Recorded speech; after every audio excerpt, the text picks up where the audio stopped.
mainan rusak adik tangisi. Berilmu itu harus rendah hati, semakin merunduk tanda kau berisi. Selamat pagi, kita berjumpa lagi dalam Renungan Pagi dengan judul Tetap Fokus pada Kristus. Ayat hafalan, jadi siapa yang ada di dalam Kristus, ia adalah ciptaan baru. 2 Korintus 5 ayat 17. Ketika Yesus mengenakan keadaan manusia pada dirinya, Dia mengikat kemanusiaan kepada dirinya sendiri melalui satu ikatan kasih yang tidak akan pernah dapat diputuskan oleh sesuatu kuasa kecuali pilihan manusia itu sendiri. Setan selalu mengadakan pikiran-pikiran yang akan membujuk kita memutuskan ikatan ini, supaya memilih memisahkan diri dari Kristus. Disinilah kita perlu waspada, berusaha dan berdoa supaya jangan ada sesuatu yang dapat membujuk kita memilih Tuhan yang lain, karena kita senantiasa bebas melakukannya. Tetapi marilah kita menetapkan pandangan kita kepada Kristus, maka Dia akan memelihara kita. Dengan memandang kepada Kristus kita selamat. Tidak ada sesuatu yang dapat merampas kita dari tangannya. Dengan senantiasa memandang Dia, kita diubah menjadi serupa dengan gambarnya dalam kemuliaan yang semakin besar. 2 Korintus 3 ayat 18. Demikianlah murid-murid Yesus yang mula-mula itu mendapat wajah seperti Kristus yang dikasihi.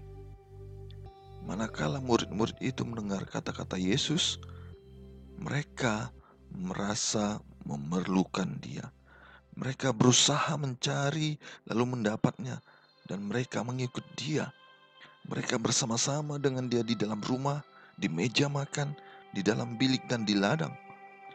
Mereka bersama Dia sebagai murid dengan seorang guru, setiap hari menerima pelajaran-pelajaran kebenaran yang suci dari Dia. Mereka menatap padanya sebagai hamba kepada Tuannya, mempelajari tanggung jawab mereka. Murid-murid itu pun adalah manusia yang sama seperti kita. Yakobus 5 ayat 17. Mereka juga mempunyai peperangan yang sama untuk memerangi dosa. Mereka memerlukan anugerah yang serupa supaya dapat menghidupkan satu kehidupan yang suci. Bahkan Yohanes sendiri, murid yang disayangi itu, salah satu yang paling dekat persamaannya dengan juru selamat, bukanlah secara alami memperoleh keindahan tabiat itu.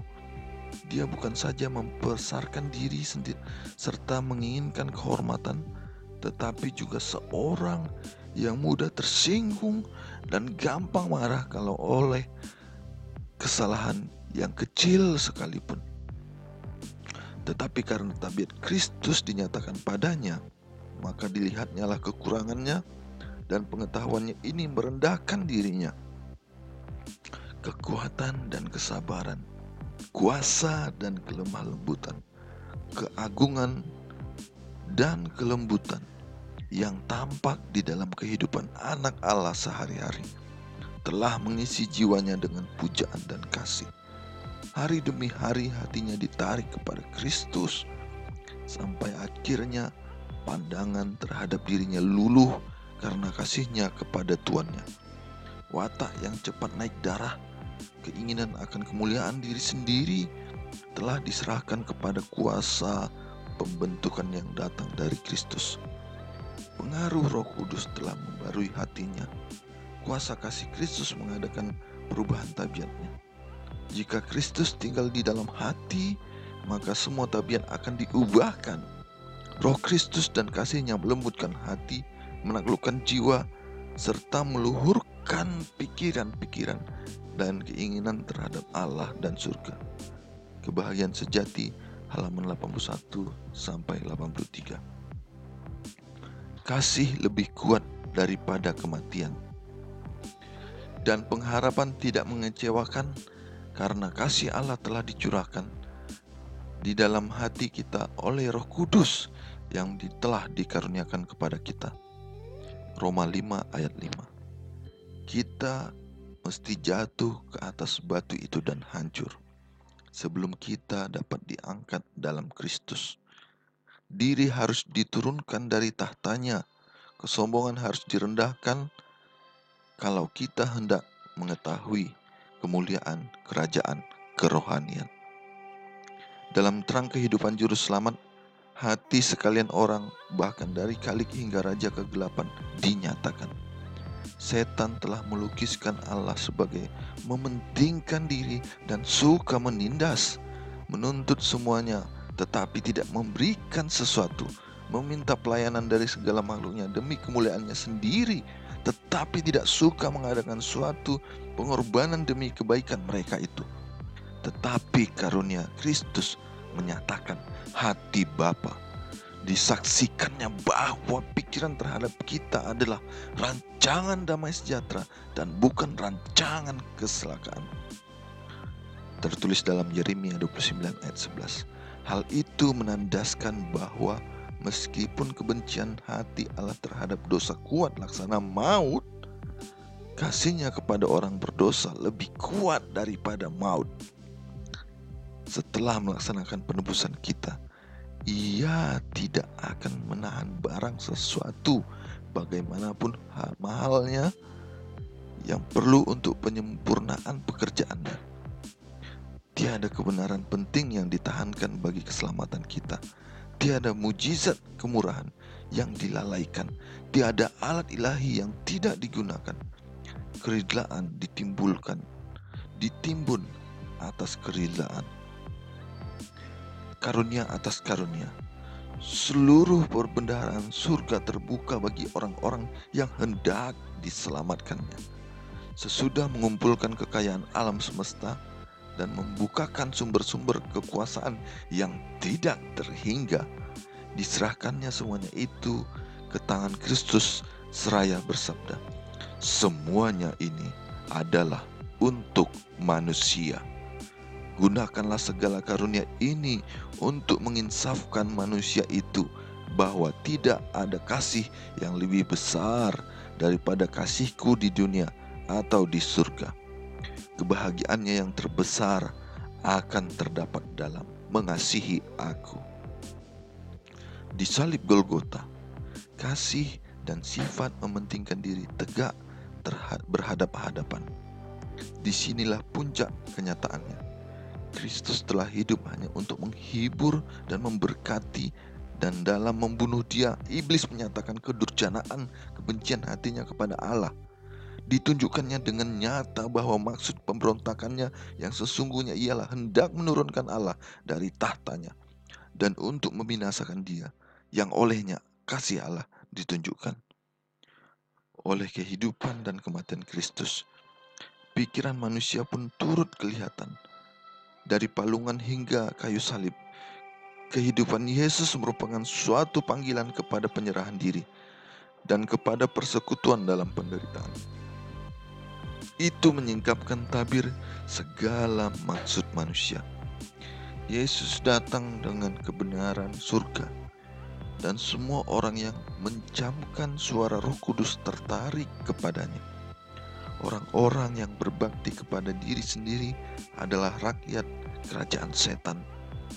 Dalam sikap mereka terhadap Kristus, semua orang akan menunjukkan di pihak mana mereka itu berdiri. Maka demikianlah setiap orang menjatuhkan hukuman atas dirinya sendiri. Dikutip dari buku Alfa dan Omega, jilid 5, halaman 47 dan 48. Gembala yang baik. Akulah gembala yang baik. Yohanes 10 ayat 11. Setiap jiwa dikenal benar oleh Yesus, seolah-olah bagi Dia saja satu-satunya juru selamat sudah mati. Kesedihan setiap orang mengharukan hatinya. Seruan untuk minta pertolongan sampai ke telinganya. Ia datang untuk menarik semua manusia kepadanya, yang menyuruh mereka, ikutlah aku, dan Roh-Nya menggerakkan hati mereka untuk menarik mereka datang kepadanya. Banyak orang enggan datang kepadanya. Yesus mengenal siapa mereka itu. Ia pun mengenal siapa yang mendengar panggilannya dengan sukacita dan bersedia datang di bawah penjagaannya.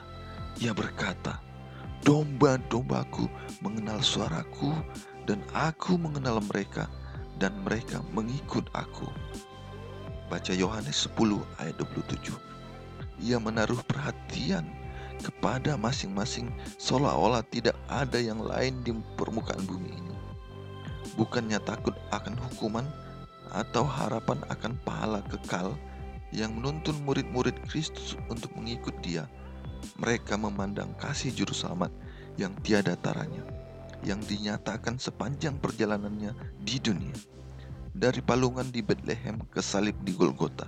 Dan oleh memandangnya mereka tertarik, dan jiwa mereka pun dilembutkan dan ditaklukkan. Kasih timbul dalam hati orang yang memandangnya. Mereka mendengar suaranya dan mereka mengikut Dia. Sebagaimana gembala berjalan di muka domba-dombanya, dan ia sendiri menemui bahaya di jalan, demikian juga Yesus dengan umatnya. Jika semua dombanya telah dibawanya keluar, ia berjalan di depan mereka. Jalan ke surga disucikan dengan jejak kaki juru selamat. Jalan itu mungkin curam dan kasar, tetapi Yesus telah menjalaninya. Kakinya telah memijak duri yang menyakitkan, agar menjadikan jalan itu lebih mudah bagi kita. Setiap beban yang harus kita tanggung sudah ditanggungnya sendiri. Meskipun sekarang ia sudah naik ke hadirat Allah dan duduk bersama-sama di tahta semesta alam, namun Yesus tidak kehilangan sifatnya yang penuh belas kasihan. Dewasa ini pun hati yang lemah lembut dan menaruh simpati terbuka terhadap segala bencana manusia. Dewasa ini tangan yang sudah ditembusi paku diulurkan untuk memberkati dengan lebih limpahnya umatnya yang ada di dunia. Maka domba-domba itu tidak akan pernah binasa selama-lamanya, dan tidak seorang pun mengambilnya daripadaku. Baca Yohanes 10 ayat 28. Jiwa yang telah menyerahkan dirinya kepada Kristus lebih berharga pada pemandangannya daripada segenap dunia. Juru selamat mau mengalami penderitaan di Golgota agar seorang dapat diselamatkan dalam kerajaannya. Ia tidak pernah akan meninggalkan seseorang yang baginya ia telah mati, kecuali para pengikutnya memilih meninggalkan dia. Ia akan memegang mereka erat-erat. Dikutip dari buku Alfa dan Omega, jilid 6, halaman 96 sampai 98. Makan soto ditambah kecap sambil melamun dan mereka-reka. Selalu hati-hati dalam berucap, agar hati orang tidak terluka. Demikian bahasan Alkitab kita. Kiranya Tuhan memberkati. Horas